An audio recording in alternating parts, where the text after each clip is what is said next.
Hello viewers, this is Saidivya. Welcome to our channel. ఈరోజు మనతో ఒక స్పెషల్ గెస్ట్ ఉన్నారండి. చాలా మందికి ఆర్మీ, నేవీ అనగానే చాలా క్వశ్చన్స్ రేజ్ అవుతూ ఉంటాయి. అసలు వాళ్ళు ఆ వాతావరణానికి ఎలా తట్టుకుంటారు, అసలు ఎలాంటి కండిషన్స్ ఉంటాయి, వాళ్ళకి ఎలా ఉంటారు అసలు నేవీ పీపుల్ అని కూడా చాలా మందికి ఆ బోట్లో ఎలా ఉంటారు అబ్బా అని కూడా డౌట్ వస్తూ ఉంటుంది.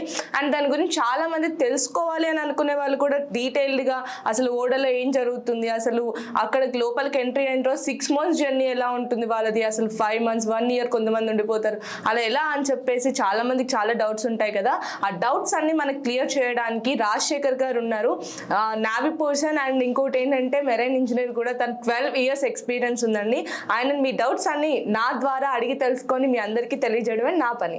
హాయ్ అండి. హాయ్, ఎలా ఉన్నారు రాజశేఖర్ గారు? సూపర్, మీరు ఎలా ఉన్నారు? ఐఎమ్ గుడ్ అండి. ఆఫ్టర్ దట్ ఇంటర్వ్యూ మళ్ళీ మిమ్మల్ని కలవడం చాలా సంతోషంగా ఉంది. సో అసలు నావీ గురించి చాలా మందికి చాలా డౌట్స్ ఉంటాయి. సో అలాంటి డౌట్స్ మీరు క్లారిఫై చేస్తారు మా ప్రేక్షకులకని ఆశిస్తున్నాను. Sure I will. So navy అంటే ఏంటండి, అసలు మీరు ఎలా అప్లై చేశారు, అసలు నావీ ప్రాసెస్ ఎలా ఉంటుంది? నావీ ప్రాసెస్ అనేది నేను జాయిన్ అయింది మెర్చెంట్ నేవీ.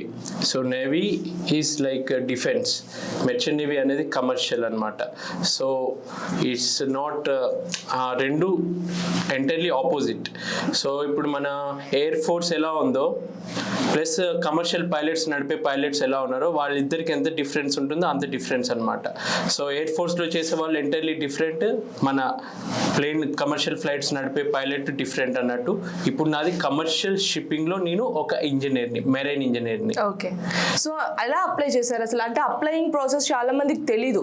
సో జాబ్స్ పడ్డా కూడా ఎలా అప్లై చేసుకోవాలి, కొంతమంది బ్రోకర్స్ వల్ల మోసపోతున్న వాళ్ళు కూడా ఉంటారు. సో అలాంటి వాళ్ళకి మీరు ఏం చెప్తారు?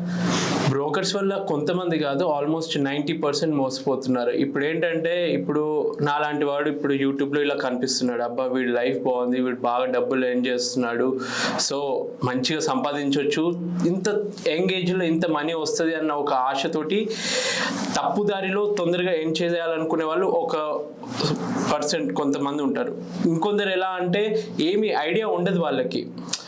ఒకరు ఆశ చూపుతారు, నువ్వు జస్ట్ ఏం లేదు, నాకు ఒక 3 లక్షలు ఇచ్చేసాయి, నీకు 3 వారాల్లో షిప్ ఎక్కి ఇచ్చేస్తాను, తర్వాత సంవత్సరం తర్వాత ఇంత జీతం నీకు వచ్చేస్తుంది అంటే వాళ్ళకి తెలియకుండా మోసపోయే వాళ్ళు కొందరు ఉంటారు. సో వీటన్నిటికీ నోటిఫికేషన్స్ మనం ఏంటంటే నెట్లో అన్ని అఫీషియల్ వెబ్సైట్స్ ఉంటాయి. ఏ కంపెనీకైనా వాళ్ళ ఒక వెబ్సైట్ ఉంటుంది, వాళ్ళు అఫీషియల్గా ఒక నోటిఫికేషన్, మాకు జాబ్ ఓపెనింగ్స్ ఉన్నాయి, ఈ ఎంట్రన్స్ ఎగ్జామ్ మీరు పాస్ అవ్వాలి, దాని తర్వాత జాబ్ వస్తుంది అన్నట్టు ప్రతి ఒక్క కంపెనీకి ఉంటుంది. అలా వాళ్ళు అప్లై చేస్తే ఏం ప్రాబ్లం ఉండదు. ఈ బ్రోకర్స్, మీడియేటర్స్ వీళ్ళ ద్వారా వెళ్ళిన ప్రతి ఒక్కరు తప్పకుండా మోసపోతారు. ఎందుకంటే అది లీగల్ వే కాదు. యాక్చువల్గా ఇన్ని కంపెనీస్ ఉన్నాయి, ఇంత ఓపెన్గా సోషల్ మీడియా ఉంది, డైరెక్ట్ అప్రోచ్ అవుతే ఈజీగా జాబ్ దొరుకుద్ది. కాకపోతే బ్రోకర్స్ అడ్వాంటేజ్ తీసుకుంటున్నారు, వీళ్ళ యూనిఫామ్ జాబ్ ఈజీగా జనాలు అట్రాక్ట్ అవుతారు, నేవీ అన్న పేరు వినగానే అని చెప్పి అలా మోసాలు చాలా జరుగుతున్నాయి ఇప్పటికి కూడా. ఓకే, మీరు ఎన్ని స్టేజెస్ దాటి మెరైన్ ఇంజనీరింగ్ వరకు వచ్చారు? నేను ఫస్ట్ నార్మల్గా అందరిలాగే 10th ఇంటర్ అయిన తర్వాత ఇంజనీరింగ్, మెకానికల్ ఇంజనీరింగ్ చేశాను ఇక్కడ శ్రీనిధి గట్కేసర్లో. మెకానికల్ ఇంజనీరింగ్ 4 years అయిన తర్వాత అందరూ అప్లై చేసినట్టు గవర్నమెంట్ జాబ్స్కి అప్లై చేశాను. కాకపోతే ఈ షిప్పింగ్ కార్పొరేషన్ ఆఫ్ ఇండియాది ఏంటంటే అప్పుడు ఉన్న అన్ని జాబ్స్ కన్నా దీని జీతం ఎక్కువ. ఏంటి జీతం ఎక్కువ, నేను ఎందుకు అప్లై చేయకూడదు అని చెప్పి తెలియకుండానే అప్లై చేశాను. లక్కీగా నేను ఎక్స్పెక్ట్ చేయలేదు. ఏంటంటే నేను ఆల్ ఇండియా సెకండ్ వస్తానని నేను ఎక్స్పెక్ట్ చేయలేదు. ఎందుకంటే అందరు ఆ టైంకి వేరే ఎగ్జామ్స్ ప్రిపేర్ అవుతున్నారు, దీనికి అంత కాన్సన్ట్రేట్ చేయలేదు. వచ్చింది. సో దాని తర్వాత నేను దీని గురించి తెలుసుకోవడం మొదలుపెట్టా. ఓకే, మెరైన్ ఇంజనీర్ అంటే పోర్ట్లో వర్క్ చేస్తాడు అని నేను అనుకునేవాడిని. కాదు, పోర్ట్లో కాదు వర్క్ చేసేది, షిప్ ఎక్కి దేశాలన్నీ తిరిగే జాబ్ మెరైన్ ఇంజనీర్ అని తెలిసింది. ఒకసారి ఎక్కిన తర్వాత ఇక అదే ప్రపంచం అయిపోయింది నాకు. డిఫెన్స్ కి కమర్షియల్స్ కి చాలా డిఫరెన్స్ ఉంటుందని మీరే చెప్తున్నారు కదా. అసలు డిఫెన్స్ వైపు వెళ్ళిన వాళ్ళ ప్రాణహాని ఎక్కువగా ఉంటుంది అని చెప్పేసి వింటాం ఈ కమర్షియల్ వాళ్ళకంటే. సో అది ఎలా ఫేస్ చేస్తారు వాళ్ళు? నేవీ వాళ్ళది ఎంటైర్లీ డిఫరెంట్. వాళ్ళకి ముందు నుంచి ఓన్లీ దీని పర్పస్లోనే వాళ్ళు ట్రైన్ చేస్తారు. వాళ్ళకి డిఫరెంట్ ర్యాంకింగ్ సిస్టమ్స్ ఉంటుంది.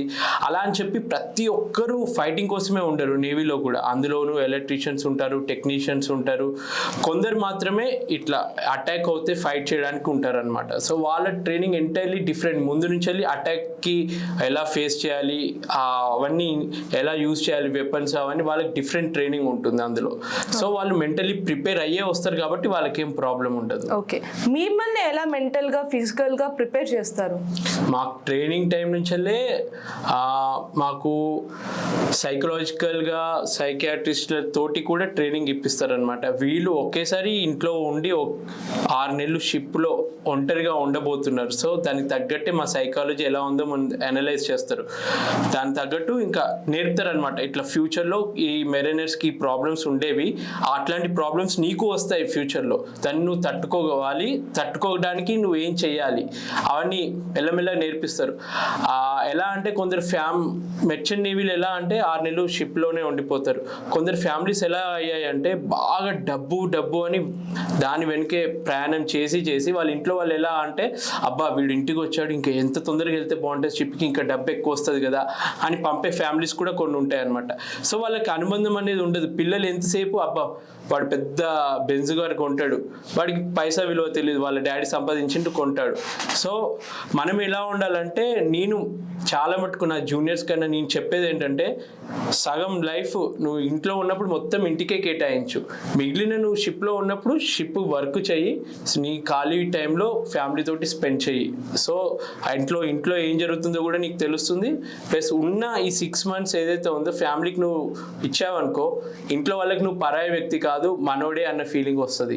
ఓకే, సో నావీలో ఫస్ట్ అడుగు పెట్టినప్పుడు ఎవరికైనా గర్వంగా ఫీల్ అవుతాం.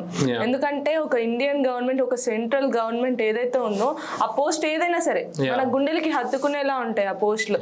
సో మీరు ఎలా ఫీల్ అయ్యారు ఫస్ట్ ఎంటర్ అయినప్పుడు? అది నాకు ఫస్ట్ నేను ఆ ఫీలింగ్ ఎలా తెలిసిందంటే, అందరూ మా ఫ్రెండ్స్ కానీ అందరూ సాఫ్ట్వేర్ సైడ్ మెకానికల్ ఇంజనీరింగ్ చేసిన మా ఫ్రెండ్స్ వాళ్ళందరూ చాలా మటుకు యూఎస్ వెళ్ళడము, ఐటీ జాబ్ని ఎంచుకోవడం, అంటే వాళ్ళ కోర్ జాబ్ని విడిచిపెట్టి చదువుని విడిచిపెట్టి కొత్తగా మళ్ళీ కంప్యూటర్స్ ఆ దారిలో వెళ్ళిండ్రు అనమాట. సో అప్పుడు అందరికీ వాళ్ళకి వెంటనే జాబ్స్ దొరికాయి. వాళ్ళు కొంచెం గర్వంగా ఫీల్ అయ్యేది, అబ్బా మాకు జాబ్స్ వచ్చాయి, ఐటీ జాబ్స్ వచ్చాయని. తర్వాత నాకు ఈ జాబ్ వచ్చిన తర్వాత వాళ్ళందరూ నన్ను అడగడం మొదలుపెట్టారు, అరే నువ్వు ఇది చదివావు, ఏదైతే మెకానికల్ ఉన్నావో అదే కోర్ జాబ్లో ఉండి ఇలా తెచ్చుకున్నావు, ఇది రియల్ అచీవ్మెంట్. ఎందుకంటే మేము చేంజ్ అయ్యాము, చదివింది ఒకటి చేస్తుంది ఒకటి. నువ్వు చదివిన చదువుకే ఇంపార్టెన్స్ ఇచ్చి చేస్తున్నావు. యాజ్ ఎ ప్రొఫెషనల్ వైజ్గా అదొక సాటిస్ఫాక్షన్. ఇంకొకటి ఏంటంటే ఈ యూనిఫామ్ ఇప్పుడు ఏ యూనిఫామ్ వేసుకున్నా, డాక్టర్ అయినా కానీ ఈవెన్ సెక్యూరిటీ గార్డ్ అయినా కానీ ఎవరైనా కానీ యూనిఫామ్ వేసుకున్నారంటే వాళ్ళలో ఒక గర్వం అనేది వచ్చేస్తుంది. గర్వం అనేది పాజిటివ్. వాళ్ళు ఎంత ఆ యూనిఫామ్ వేసుకోవాలని వాళ్ళలో ఒక రెస్పాన్సిబిలిటీ వస్తుంది. ఇప్పుడు మీరు ఇది చూస్తున్నారు కదా, ఈ అథ్లెట్స్ ఈ 3 ర్యాంకింగ్కి సింబల్ అనమాట. ఈ మధ్యలో పర్పుల్ కలర్ ఒకటి ఉంది కదా, ఈ పర్పుల్ కలర్ ఎందుకు ఇచ్చారు అంటే, టైటానిక్ షిప్ మునిగిపోయింది, అందులో ఏ ఒక్క ఇంజనీర్ కూడా బతకలేదు. అంతమంది అసలు బతకాలి అనుకుంటే ఇంజనీర్స్ చాలా స్మార్ట్, సరేలే మనం ఇంజిన్ వదిలేద్దాము, మన ప్రాణాన్ని మనం రక్షించుకుందామని తప్పించుకొని వెళ్ళిపోవచ్చు. కానీ అది మునిగిపోతున్న టైంకి షిప్లో మిషనరీ వర్క్ అవ్వాలి, ఎలక్ట్రిసిటీ ఇంకా రన్ అవ్వాలి అని చెప్పి వాళ్ళు అందులోనే ఉండిపోయి అందరు చనిపోయారనమాట. సో అంటే ఆఫీసర్స్ వేరే వేరే డిపార్ట్మెంట్ వాళ్ళు కొందరు బతికారనమాట. సో ఇంజనీర్స్ అందరు చనిపోయేసరికి అప్పుడు ఆ బ్రిటిష్ ప్రభుత్వము ఇంజనీర్స్కి ప్రత్యేకంగా, ఇంజిన్ డిపార్ట్మెంట్కి ప్రత్యేకంగా గుర్తింపు ఇవ్వడానికి ఇలా స్పెషల్ ఒక ఇచ్చిందనమాట గౌరవం. సో ప్రతి దానికి అంటే యూనిఫామ్కి ఇది ఒక పార్ట్. అలాంటిది అవన్నీ మనం తెలుసుకున్నప్పుడు ఒక హ్యాపీనెస్ ఉంటుంది, దీని వెనుక ఇంత చరిత్ర ఉందా, దానికి మనము ఆ కేటగిరీకి వచ్చినందుకు హ్యాపీగా ఫీల్ అవుతాం. సో ర్యాంకింగ్ అనేది ఎలా ఇస్తారు? అంటే మీకు కూడా ర్యాంకింగ్ 1 batch 2 batches అన్ని ఉంటాయంటే కదా, సో అవి ఎలా ఇస్తారు? ఫస్ట్ ఒక్కటే ఉంది అంటే అది 4th ఇంజనీర్ అనమాట. 2 ఉన్నాయంటే 3rd ఇంజనీర్. ఇప్పుడు నాకు 3 ఉన్నాయి కాబట్టి 2nd ఇంజనీర్. ఇంకొకటి యాడ్ అవుతుంది చీఫ్ ఇంజనీర్ అనమాట, అది టాప్ లెవెల్. యాక్చువల్గా నాకు చీఫ్ ఇంజనీర్ టికెట్ ఉంది, కాకపోతే కంపెనీకి వేకెన్సీ ఉంటే వాళ్ళ పర్ఫార్మెన్స్ ఇంకా నచ్చితే వాళ్ళు ప్రమోషన్ ఇస్తారనమాట. సో ఆ విధంగా వాళ్ళు ఎన్ని ఎక్కువ ఉంటే అంత పొజిషన్లో ఉంటారు. సో చీఫ్ ఇంజనీర్కి ఎంత శాలరీ ఉంటుంది? చీఫ్ ఇంజనీర్కి మనము ఒక్కొక్క నేషనాలిటీకి ఒక్కొక్క విధంగా ఉంటుంది. మన ఇండియన్ కంపెనీస్ ఒకలాగా, ఫారెన్ కంపెనీస్ ఒకలాగా పే చేస్తాయి. నేను మ్యాక్సిమం మన షిప్పింగ్లో ఇండియాలో వర్క్ చేస్తున్న వాళ్ళు ఎక్కువ ఫారెన్ కంపెనీస్కే వర్క్ చేస్తున్న వాళ్ళు ఉన్నారు. సో చీఫ్ ఇంజనీర్కి అరౌండ్ మినిమం 8 to 10 lakhs మధ్యలో వస్తుంది ఆయిల్ ట్యాంకర్లో వర్క్ చేస్తే. షిప్ టైప్ బట్టి కూడా డిపెండ్ అయి ఉంటుంది. నేను జనరలైజ్ చేసి నేను వర్క్ చేస్తున్న ఆయిల్ ట్యాంకర్ బట్టి చెప్తున్నాను. చీఫ్ ఇంజనీర్కి ఒక 8 lakhs మినిమం ఉంటుంది, 8 to 10 lakhs మధ్యలో వస్తుంది శాలరీ. మీకు ఎంత శాలరీ వస్తుందండి నార్మల్గా? నాకు శాలరీ వచ్చేసి డిపెండ్స్, చెప్పినట్టే అరౌండ్ 5 to 6 lakhs మధ్యలో ఉంటుంది. ఓకే. అసలు మీరు చేసే పని ఏంటి? మెరైన్ ఇంజనీర్ అంటే చాలా మందికి డౌట్ ఉంటుంది, మనం అనేసుకుంటున్నాం మనకు తెలుసు. మీరు చేసే పని ఏంటి అక్కడ? మెరైన్ ఇంజనీర్ ఇప్పుడు బాడీకి హార్ట్ ఎలా అయితే వర్క్ అవుతుందో, మెరైన్ ఇంజనీర్ కూడా షిప్కి ఇంజన్ డిపార్ట్మెంట్ అనేది అలా అనమాట. మిషనరీ షిప్ అనేది ఒక చిన్న సిటీ, అది సముద్రం మీద వెళ్తూ ఉంటుంది. ఆ సిటీకి కావాల్సిన ఎలక్ట్రిసిటీ కానీ ప్రతి ఒక్కటి మేమే తయారు చేసుకోవాలి. ఆ తయారు చేయాలంటే మిషనరీ యూజ్ చేయాలి.